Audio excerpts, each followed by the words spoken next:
Hello guys, ഇന്ന് ഞാൻ കറി വയ്ക്കാനായിട്ട് വഴുതിരിങ്ങ പറിക്കാൻ ചെടിയിൽ പോയതാണ്. അപ്പോൾ എനിക്ക് കുറച്ച് വഴുതിരിങ്ങയും കിട്ടി, കുറച്ചെണ്ണം. അതിൻ്റെ കൂടെ ഒരു കൂണും കൂടെ കിട്ടിയിട്ടുണ്ട്. അപ്പം ഞാൻ വിചാരിച്ചു ഇന്ന് കൂണും വഴുതിരിങ്ങയും കൂടെ ഇട്ട് മസാലക്കറി ഉണ്ടാക്കാമെന്ന്. എങ്ങനെ നോക്കിയാലോ? അപ്പം ഞാൻ വഴുതിരിങ്ങയൊക്കെ ഒന്ന് നീളത്തിൽ മുറിച്ചെടുക്കുന്നുണ്ട്. നല്ല ഫ്രഷ് വഴുതിരിങ്ങ, ഇപ്പം പറിച്ച വഴുതിരിങ്ങയാണ്. വഴുതിരിങ്ങ കനമില്ലാതെ മുറിച്ച് വെള്ളത്തിലേക്ക് ഞാൻ ഇട്ട് വയ്ക്കുന്നുണ്ട്. പിന്നെ നമ്മളുടെ കൂണിനെയും ക്ലീൻ ചെയ്തെടുക്കണം. കൂൺ ക്ലീൻ ചെയ്യുന്ന സമയത്ത് ആ മേലെയുള്ള ആ കറുത്ത സ്കിന്നൊന്ന് എടുത്ത് കളഞ്ഞതിന് ശേഷം നീളത്തിൽ മുറിച്ച് ഒന്നിൽ ഉപ്പ് വെള്ളത്തിലോ അല്ലെങ്കിൽ മഞ്ഞ വെള്ളത്തിലോ കുറച്ച് നേരം ഇട്ട് വയ്ക്കാം. ഞാൻ മഞ്ഞപ്പൊടി ഇട്ട വെള്ളത്തിലാണ് കുറച്ച് നേരം ഇട്ട് വയ്ക്കുന്നത്.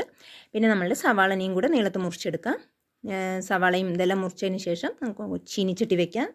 ചീനിച്ചട്ടി ഒന്ന് ചൂടാകുമ്പോൾ അതിലേക്ക് എണ്ണ ഒഴിച്ചു കൊടുക്കാം. പിന്നെ കടുകിടാം. കടുകൊന്ന് പൊട്ടിത്തുടങ്ങുമ്പോൾ സവാളയും കറിവേപ്പിലയും ഇട്ടതിന് ശേഷം 1 മിനിറ്റ് ഒന്ന് ഇളക്കി കൊടുക്കാം. അതിന് ശേഷം നമുക്ക് കുറച്ച് പൊടികൾ, മഞ്ഞൾപ്പൊടി, മുളക് പൊടി, കുരുമുളക് പൊടി, ഗരം മസാലയും കൂടെ ചേർത്ത് 1-2 മിനിറ്റ് നന്നായി ഒന്ന് വഴറ്റിയെടുക്കാം. പിന്നെ അതിലേക്ക് ക്ലീൻ ചെയ്ത് വെച്ച കൂണ് ചേർക്കാം. വെള്ളക്കൂന് പോയിട്ട് മഞ്ഞക്കൂനായി. പിന്നെ വഴുതിരിങ്ങ ചേർക്കാം.